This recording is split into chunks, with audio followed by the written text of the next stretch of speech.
จะไปถึงฝั่งฝันบ่มีคำว่าถอยหลังแต่เดินหน้าต่อไปถึงเฮาต่างที่มาต่างรุ่นต่างวัยยังมีสองล้อคู่ใจถึงไสก็ถึงกัน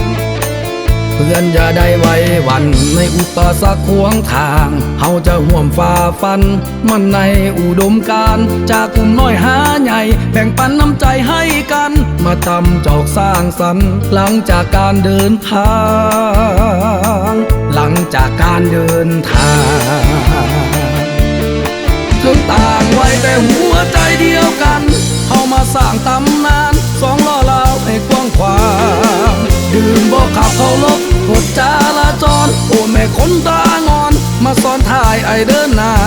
งไปน้ำอายฮับห้องบ่ได้ยางตลอดเส้นทางสิเทคแค่เจ้าอย่างดีหนุ่มสองล้อคนนี้หักอีหลีเด้อนาฟ้าสว่างเฮาก็เดินทางต่อตราบตะวันยังทอแสงเฮายังมีความหวังหัวใจเกินห้อยฮักในการเดินทางไปนำอ้ายบ่นางมาสร้างฝันนำกันไปกับเฟนไลเดอร์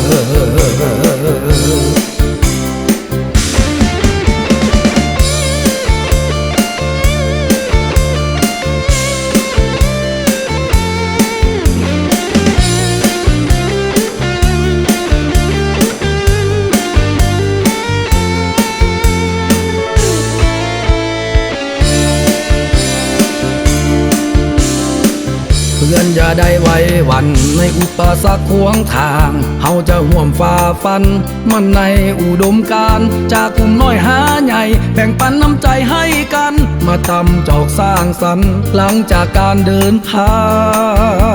งหลังจากการเดินทางถึงต่างวัยแต่หัวใจเดียวกันเฮามาสร้างตำนานสองล้อลาวให้กว้างขวางดื่มบ่ขับเคารพกฎจราจรโอ้แม่คนตางอนมาซ้อนท้ายไอเดินนางไปน้ำอายฮับห้องบ่ได้ยางตลอดเส้นทางสิเทคแค่เจ้าอย่างดีหนุ่มสองล้อคนนี้หักอีหลีเด้อนาฟ้าสว่างเฮาก็เดินทางต่อตราบตะวันยังทอแสงเฮายังมีความหวังหัวใจเกินห้อยฮักในการเดินทางไปนำอ้ายบ่นางมาสร้างฝันนำกันไปกับเฟนไลเดอร์